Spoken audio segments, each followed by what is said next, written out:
Hello, students. Welcome to the first session of AI Foundations officially. आपण आजच्या सेशनमध्ये बघणार आहोत की ए आय काय आहे.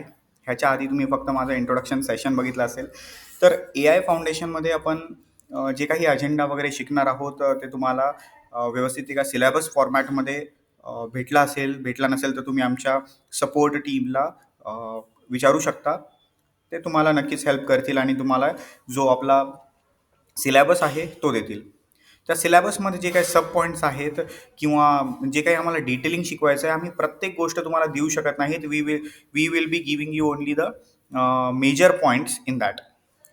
ह्याचं कारण असं आहे की व्हिडिओच्या माध्यमातून आम्ही जे कॉन्टेंट तुम्हाला शेअर करू इच्छितो, हे कॉन्टेंट नेहमी अपडेटेड आम्ही तुम्हाला देणार आहोत.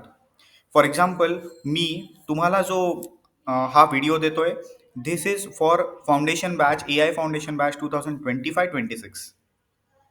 तर नेक्स्ट इयरमध्ये ह्या सेम कॉन्टेंटला आम्ही स्टुडंट्सपर्यंत पोहोचू ह्याची शक्यता कमी असते. कारण की ए आयच्या डेफिनेशन्स किंवा ए आयचं फंक्शनिंग किंवा ए आयबद्दलची जेवढी काही माहिती आहे ती नव्याने रिवाईज होऊ शकते. काही नवीन इन्व्हेन्शन्स होऊ शकतात, इनोव्हेशन्स होऊ शकतात, एक्झाम्पल्स बदलतील, खूप काही गोष्टी थेरॉटिकली प्रॅक्टिकली बदलू शकतात. त्यामुळे आम्हाला सुद्धा कॉन्टेंट अपडेटेड ठेवावं लागतं. आणि जे तुम्हाला बुक्स भेटतील त्या बुक्समध्ये मात्र जे काही कॉन्टेंट आहे ते कॉन्टेंट आम्ही ॲडिशन करत जातो. तिथे काही डिलीट होत नाही. तिथे मॉडिफिकेशन्स आम्ही असे करतो की तुम्हाला ओल्ड व्हर्जनचं पण कॉन्टेंट दिसतं आणि एक नवीन व्हर्जनचं कॉन्टेंट त्याच्या खाली ॲड करतो की नव्या पद्धतीने 2026मध्ये, 28मध्ये, 2030मध्ये काय ॲड झालं आहे वगैरे वगैरे. सगळ्यात पहिले आपण या ए आय फाउंडेशन बॅच 2025-26ची सुरुवात करत आहोत. आणि यावेळेस आपल्याला असं सांगण्यात आलेलं आहे की ए आय फाउंडेशन्स ज्यावेळेस आपण सुरू करतो त्यावेळेस फक्त ए आय आपण शिकतोय असं नव्हे. ए आयला लागणाऱ्या ज्या बेसिक गोष्टी आहेत आपल्याला त्या सुद्धा शिकाव्या लागतील. जर ए आयचे बेसिक्स आपल्याला आले तरच आपल्याला ए आय शिकायला मिळेल. सगळ्यात सुरुवातीला ए आयचं डेफिनेशन जर बघायला गेलो आणि इथे ए आय मी असं टाईप केलं किंवा मी जर गुगलवरती टाईप केलं व्हॉट इज ए आय, तुम्हाला भरपूर डेफिनेशन्स येतील. ठीक आहे. ए आयचं फुल फॉर्म सगळ्यात पहिले सगळ्यांना माहीत असलं पाहिजे की आर्टिफिशियल इंटेलिजन्स आहे.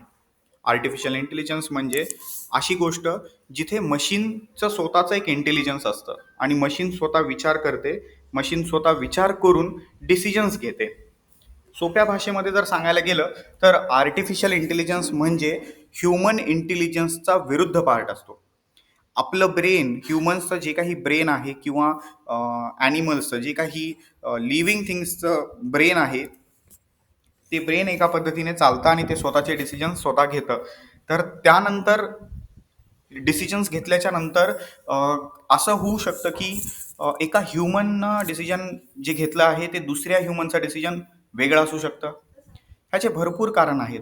ह्याच्या भरपूर कारणांपैकी एक कारण आहे की ह्युमन इफेक्ट एक आहे. म्हणजे एका ह्युमनचा विचार करण्याची थॉट प्रोसेस जी काही आहे आणि दुसऱ्या ह्युमनची जी काही थॉट प्रोसेस आहे, दोघांमध्ये फरक असू शकतो. दोघांचं बायसनेस वेगळा असू शकतो. त्यामुळे ह्युमन इंटेलिजन्स वेगवेगळे आपल्याला आन्सर्स देऊ शकतो.